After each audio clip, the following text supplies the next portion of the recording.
Saya tidak tahu seberapa sering, tapi kan belakangan juga muncul video, ternyata yang video tahun lalu ya, yang mana Kaisang dan istrinya turun dari pesawat, bawa tas, dan sudah ada yang menjemput. Dan yang menarik adalah di antara yang menjemput itu, saya perhatikan ada yang cuma pakai celana pendek dan sandalan. Yang pasti kalau itu petugas protokol, pas pampres nggak akan berani pakai pakaian seperti itu menjemput anak presiden kan. Nah ini siapa sosok itu? Menarik. Ya. Ya terus kemudian yang jadi persoalan artinya melebar kan itu. Melebar, termasuk dari video itu kan ditanya kok enak banget bisa turun dari pesawat dan dijemput mobil, apa itu nggak lewat bea cukai, imigrasi dan sebagainya. Juru bicara KPK mengatakan, penyelidikan dugaan gratifikasi terhadap Kaisang Pangarep butuh kehati-hatian dan proses yang panjang. Alasannya, lembaga anti rasuah itu tidak bisa mencurigai fasilitas yang dinikmati orang yang bukan penyelenggara negara. Menurut KPK tidak bisa ujuk-ujuk menyelidiki fasilitas yang digunakan Kaisang Pangarep sebagai bentuk gratifikasi, karena Ketua Umum PSI itu bukanlah penyelenggara negara. Apabila ada laporan masyarakat terkait dugaan gratifikasi Kaisang Pangarep pun, laporan itu perlu melampirkan bukti untuk mendukung adanya konflik of interest atau konflik kepentingan bagi keluarganya yang merupakan penyelenggara negara. Laporan itu tentunya akan dilakukan penelaahan oleh Direktorat Penerimaan Pengaduan Masyarakat dan PLPN, penerimaan layanan pengaduan masyarakat masuk kategori atau tidak. Gini, mobil itu boleh masuk ke airside, jadi ada landside dan airside. Kalau sisi udara ini setelah gedung terminal ada apron, tempat parkir, runway, taxiway itu airside. Nah, airside pun itu dibatasi. Memang boleh sih. Misalnya mobil yang dari ground handling itu kan tetap boleh masuk. Tapi ada mobil-mobil yang memang beroperasinya hanya di airside, dia tidak keluar-keluar, itu ada registrasinya sendiri-sendiri. Tapi ada juga kadang-kadang yang secara insidental boleh masuk, itu dengan pas khusus, karena tidak sembarang orang, sembarang mobil boleh masuk ke airside, karena itu termasuk kategori yang resikonya tinggi, pergerakan pesawat, pergerakan mobil. Kemudian pengemudinya itu juga harus punya lisensi khusus, tahu peraturan-peraturan pergerakan di bandara, dan di dalam mobil itu harus ada juga handy-talkie untuk monitor apron movement, pergerakan di apron, supaya tidak terjadi tabrakan antara mobil dengan pesawat. Hal yang paling memungkinkan dalam kasus Kaisang adalah yang bersangkutan melapor secara sukarela apabila fasilitas yang dinikmatinya ada unsur konflik of interest. Tapi pelaporan Kaisang tidak bersifat wajib, melainkan sukarela jika memang merasa ada konflik of interest terkait jabatan ayahnya selaku presiden dalam fasilitas yang dinikmatinya. Namun, pernyataan tersebut berbanding terbalik dengan klaim Ketua KPK yang menyebut telah memerintahkan Direktur Pelaporan Gratifikasi dan Pemeriksaan Laporan Harta Kekayaan Penyelenggara Negara untuk meminta klarifikasi kepada Kaisang. Tujuan memerintahkan jajarannya untuk mengklarifikasi apakah jet pribadi tersebut adalah fasilitas karena jabatan orang tuanya atau membayar sendiri. Kebetulan Mas, ke pesawat itu biaya charter kalau disewakan itu sekitar 12-13 ribu dolar per jam. 12.000 dolar per jam. Nah, tinggal ngitung aja penerbangan dari Jakarta, Berlin ke Nagoya pada saat itu ya. Nagoya, kemudian ke Los Angeles. Dan dalam peraturan kita menyewa pesawat itu tidak hanya dihitung pada saat kita pakai saja. Misalnya ini, saya mau charter pesawat, posisi saya sedang di Semarang. Saya mau terbang dari Semarang ke Hong Kong langsung misalnya. Pesawat yang saya sewa ini base-nya di Halim. Ketika mesin ini udah hidup di Halim, ini pesawat udah dihitung sewa. Ya, disewa. Meskipun belum berangkat ya? Ya. Oke. Nah, kemudian jemput saya di Semarang. Kemudian menerbangkan saya ke Hong Kong. Nah, di Hong Kong ini pesawat ini nunggu atau ngedrop saya atau langsung balik. Kalau nunggu itu biaya tunggunya juga jalan, termasuk biaya penginapan buat kru, pilot dan kru, kemudian biaya parkir pesawat dan sebagainya. Tapi kalau hanya drop, pesawat itu kan balik ke Jakarta. Nah, biayanya balik ke Jakarta pun itu harus saya bayar. Memang pada dasarnya Mas Kaisang ini dan keluarganya itu memang mereka sangat irit bicara ya. Tapi ketika hal ini terjadi ya mau tidak mau memang harus mengklarifikasi, karena ini kan sudah menjadi konsumsi publik, apalagi beliau anak orang nomor 1 di Indonesia. Tapi sebenarnya kalau kita mengenai charter atau penyewaan private jet ini, kalau kita mau jujur sih sudah lama ya. Banyak orang-orang kita, para pengusaha, terus para pejabat juga, terus artis. Bahkan kemarin kita lihat waktu pencapresan, itu capres dari 01, 02, 03 itu memakai private jet semuanya. Tapi nggak ada yang dipermasalahkan. Tapi ini kan karena momentumnya pas lagi ada aksi dari teman-teman mahasiswa dan masyarakat. Wakil TKN Prabowo Gibran, Sylvester, menanggapi polemik dugaan penggunaan jet pribadi Ketua Umum PSI Kaisang Pangarep dan Erina Gudono untuk perjalanan ke Amerika Serikat. Menurut Sylvester, pilihan putra bungsu Presiden Jokowi itu memakai jet pribadi bukan dosa besar. Ia pun mengatakan di dalam pesawat itu juga ada beberapa rekan bisnis Kaisang. Sylvester menilai banyak masyarakat yang memakai jet pribadi. Ia pun mempersilahkan masyarakat melapor kepada pihak berwajib jika menemukan barang bukti penggunaan jet pribadi Kaisang tersebut melanggar undang-undang. Ia mempersilahkan kepada masyarakat untuk menyelidiki karena memang Kaisang juga seorang pengusaha dan ada temannya di private jet itu.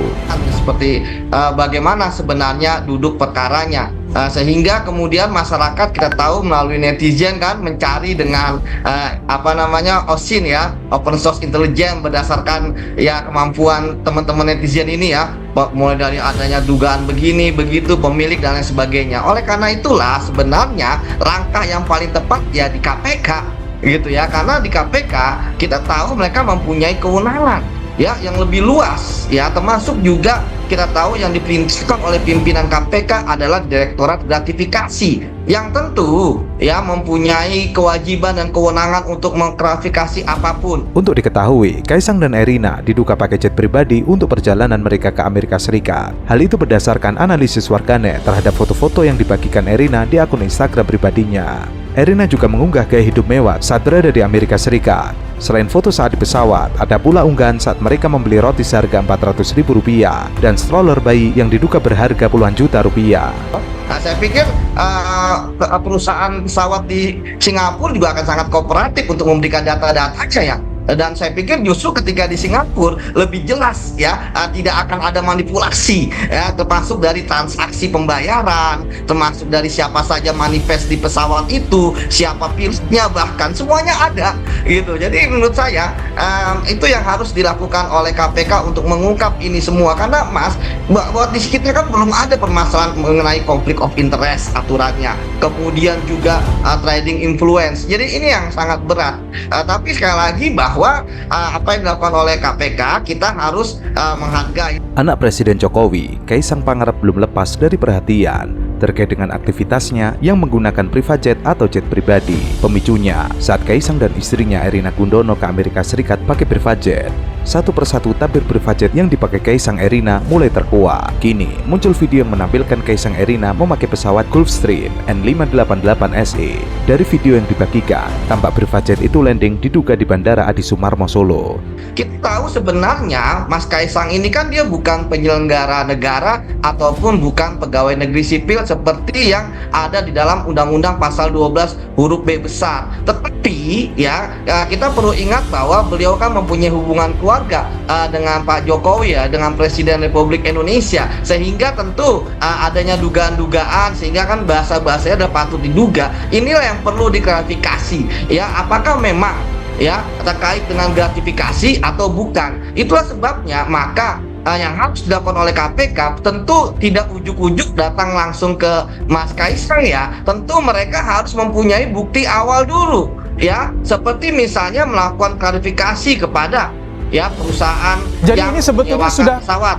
Bahwa tidak ada korelasinya antara teman-teman yang itu dengan Mas Kaisang atau Mas Bobi, Mas Gibran, Pak Jokowi, menurut saya juga nggak begitu. Saya tidak mengatakan itu tadi, Rifana. Tapi di sini benar-benar kita lihat dulu bisnisnya ini apa. Apakah mereka memang punya hubungan bisnis? Mas Kaisang juga punya saham. atau apa, ya kan kita harus selidiki dulu gitu loh. Itulah fungsinya KPK. Iya. Problemnya kan Dan fungsinya abang juga untuk membawa bukti itu sebagai masyarakat kan. Nah kan teman-teman KPK kan akan memanggil abang dengan membawa data-data permulaan itu. Iya, itu saya sudah pernah dipanggil. Jadi kan kita harus apresiasi dong bahwa KPK kan kemarin mereka menerima laporan abang. Iya. Ya, kita harus hargai itu gitu. Jadi nggak usah dulu ada opini atau framing yang menurut saya terlalu jauh, Bang. Yes, sebetulnya bukan framing terlalu jauh itu. Iya. Juga analisis itu. Iya. Juru bicara KPK mengatakan, penyelidikan dugaan gratifikasi terhadap Kaisang Pangarep butuh kehati-hatian dan proses yang panjang. Alasannya, lembaga anti rasuah itu tidak bisa mencurigai fasilitas yang dinikmati orang yang bukan penyelenggara negara. Menurut KPK tidak bisa ujuk-ujuk menyelidiki fasilitas yang digunakan Kaisang Pangarep sebagai bentuk gratifikasi, karena Ketua Umum PSI itu bukanlah penyelenggara negara.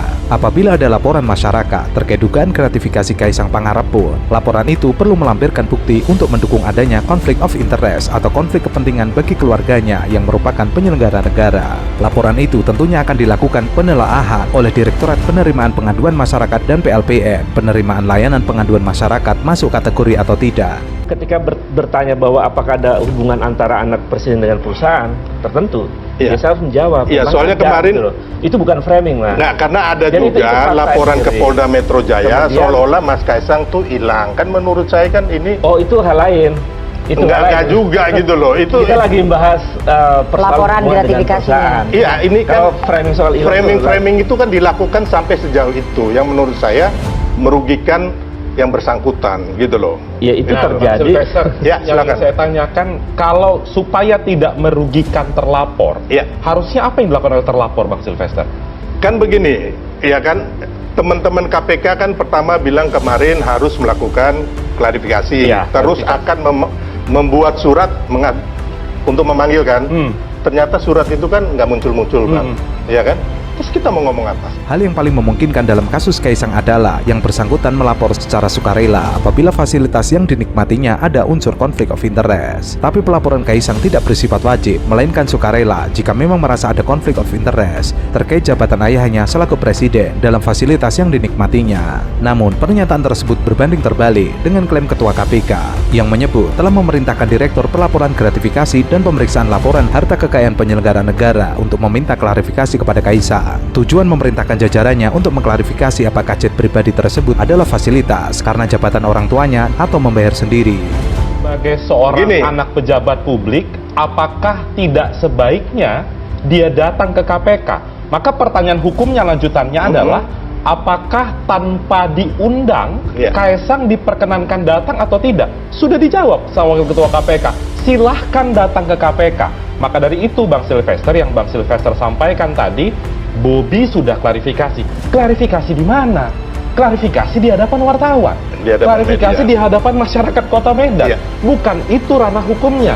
Klarifikasi di lembaga penegak hukum.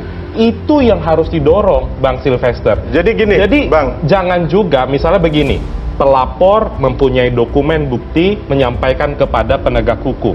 Dokumen-dokumen pelapor itu mestinya dijadikan petunjuk oleh penegak hukum untuk mencari tahu lebih dalam perusahaan ini punya siapa dan lain sebagainya. Sehingga analisa yang beredar di media sosial X itu bisa diverifikasi oleh KPK. Jadi jangan hanya dorongannya memanggil pelapor, panggil saja terlapor. Bang Sylvester kan Ya. sarjana hukum, Ya, pasti ya, ya. tahu juga Ya. kalau dalam ranah penyelidikan itu bukan berarti seseorang melakukan tindak pidana, akan tetapi orang itu harus datang ke KPK untuk mengklarifikasi tuduhan-tuduhan, tudingan-tudingan yang selama ini beredar. Itu yang harus didorong, Mas Sylvester. Jenisnya adalah Golf 650 long range ya. Itu dimiliki oleh sebuah perusahaan marketplace, tadi disebutkan Mas Aiman, dan orangnya namanya Gang Y. Udah saya sebutin aja lah biar jelas ya, nggak usah ditutup-tutupi. Perusahaan itu, Gang Y itu juga memiliki sebuah game. Kenapa game? Karena dulu saya yang mempelopori e-sport di Indonesia. Jadi saya tahu persis data ini, nggak usah dibantah. Game itu game e-sport. Tahun 2018, Kaisang tuh bikin yang namanya Free Fire Free Festival. Ya, namanya Gaming Championship di Kota Solo. Ya, itu diadakan di Sang Pisang Arena 2018. Jadi sponsornya ya tadi Free Fire tadi. Jadi itu udah ada kaitannya langsung. Oke. Gibran juga bikin Fair berhadiah mobil. Itu pada tanggal 28-29 Desember tahun 2019. Itu e-sport turnamen juga? E-sport turnamen juga. Oke. Jadi adiknya sudah bikin, kakaknya bikin. Polemik jet pribadi putra bungsu Presiden Jokowi masih menjadi sorotan banyak pihak. Publik dihebohkan dengan perdebatan seputar penggunaan jet pribadi oleh dua politikus muda Indonesia, Kaisang Pangarep dan Bobi Nasution. Keduanya memiliki hubungan dekat dengan Presiden Jokowi. Kaisang adalah putra bungsu Jokowi, sementara Bobi merupakan menantu Jokowi. Isu ini bermula ketika beberapa waktu yang lalu beredar foto-foto yang menunjukkan Kaisang diketahui menggunakan jet pribadi bersama sang istri Erina Gudono saat pergi ke Amerika Serikat beberapa waktu lalu. Pun dengan Bobi Nasution bersama sang istri Kahiyang Ayu sedang turun dari jet pribadi. Roy Suryo mengatakan bahwa dirinya memiliki sejumlah berkas yang mengarah kepada gratifikasi terhadap Kaisang. Ia mengaku mengetahui adanya MOU antara Pemkot Solo yang saat itu dipimpin oleh kakak Kaisang, yakni Gibran. Pak Jokowi itu dijadikan akun Free Fire. Jadi orang bisa nembak-nembakin Jokowi. Oh, FF itu ya? FF itu. Okay. Nah, jadi ini jelas banget. Kakaknya diikutkan, adiknya diikutkan.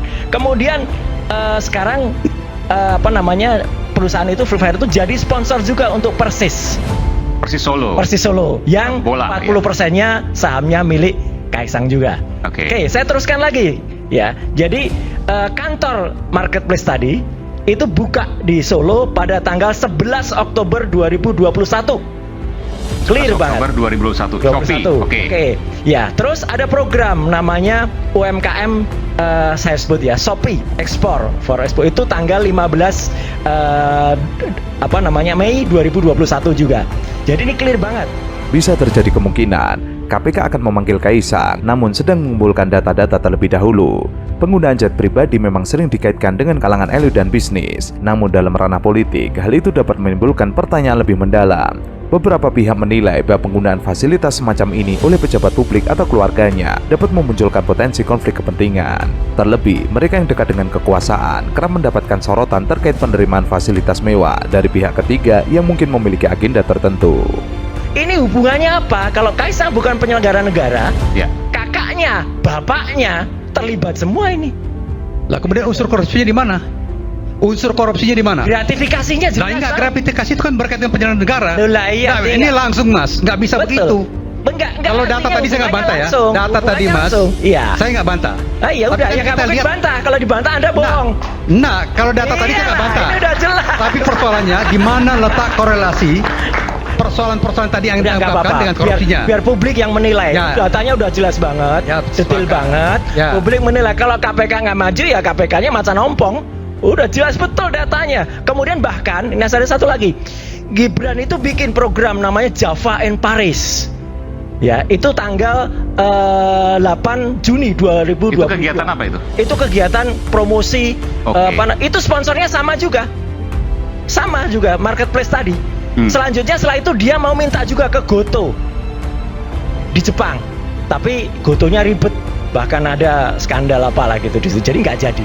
Juru bicara KPK mengatakan, penyelidikan dugaan gratifikasi terhadap Kaisang Pangarep butuh kehati-hatian dan proses yang panjang. Alasannya, lembaga anti rasuah itu tidak bisa mencurigai fasilitas yang dinikmati orang yang bukan penyelenggara negara. Menurut KPK tidak bisa ujuk-ujuk menyelidiki fasilitas yang digunakan Kaisang Pangarep sebagai bentuk gratifikasi, karena Ketua Umum PSI itu bukanlah penyelenggara negara. Apabila ada laporan masyarakat terkait dugaan gratifikasi Kaisang Pangarep pun, laporan itu perlu melampirkan bukti untuk mendukung adanya konflik of interest atau konflik kepentingan bagi keluarganya yang merupakan penyelenggara negara. Ya. Kemudian ada program namanya Shopee Creative and Innovation Hub. Itu ada di Technopark di Kota Solo. Itu juga sponsornya sama. Bahkan ada Garena Gaming yang ada di situ. Garena itu perusahaannya Gang Ye tadi, sama dengan Shopee. Jadi ini jelas banget. Bahkan ini Mas Aiman, tolong nanti bantu Mas Boyamin ya. Presiden kita Pak Jokowi sendiri itu yang meresmikan C-Labs Indonesia. Jadi C-Labs itu holdingnya. Ya, C-Labs Indonesia itu di Pacific Century di SCBD. Holdingnya Shopee tadi. Holdingnya Shopee. Sampai presiden loh yang meresmikan. Ini kan luar biasa gitu. Sebuah perusahaan PMA yang ada di luar negeri itu yang kemudian yang meresmikan seorang presiden hari Selasa tanggal 1 Maret 2022. Tanggal-tanggal gak usah dibantah, saya ada datanya semua, clear banget. Laporan itu tentunya akan dilakukan penelaahan oleh Direktorat Penerimaan Pengaduan Masyarakat dan PLPM. Penerimaan layanan pengaduan masyarakat masuk kategori atau tidak. Hal yang paling memungkinkan dalam kasus Kaisang adalah yang bersangkutan melapor secara sukarela apabila fasilitas yang dinikmatinya ada unsur konflik of interest. Tapi pelaporan Kaisang tidak bersifat wajib, melainkan sukarela jika memang merasa ada konflik of interest terkait jabatan ayahnya selaku presiden dalam fasilitas yang dinikmatinya. Dari mana itu? Itu dari Nagoya. Tadinya Ini tanggung jawab loh Mas Roy nih kalau data saya salah. tanggung jawab sepenuhnya data ini dan saya nggak mungkin bohong soal data. Jadi jelasnya gini, Gulfstream itu panjang ceritanya. Jadi Gulfstream yang dimiliki oleh Gang Y tadi, ini memang kemarin kan banyak wartawan, bukan wartawan, private investor. Dia orang Singapura, saya buka betul. Orang Singapura. Orang Singapura dan dia memang memiliki pesawat itu. Ya, dia beli pesawat itu, sejarahnya juga ada. Jadi pesawat Gulfstream itu dibeli oleh Garena, ya, itu pada tanggal 15 Juli 2021. Nah, tapi sekarang kenapa orang-orang nyari nggak ketemu? Karena pada tanggal 29 Desember 2022 pesawat itu disamarkan dengan sekarang pemiliknya namanya Bank of Trustee. Jadi supaya nggak ketahuan pemiliknya siapa. Kalau kita cek di private, kalau kita cek misalnya di situs-situs jx.com dan lain sebagainya itu kemudian datanya sudah dihapus semua. Tapi saya bisa dapat yang lebih detail lagi. Pesawat itu memang kan kemarin banyak di internet, banyak kok nggak pernah ketemu ya di Changi. Pesawat itu memang nggak pernah mendarat di Changi. Pesawat itu mendarat di bandara kecil di Singapura namanya Seletar.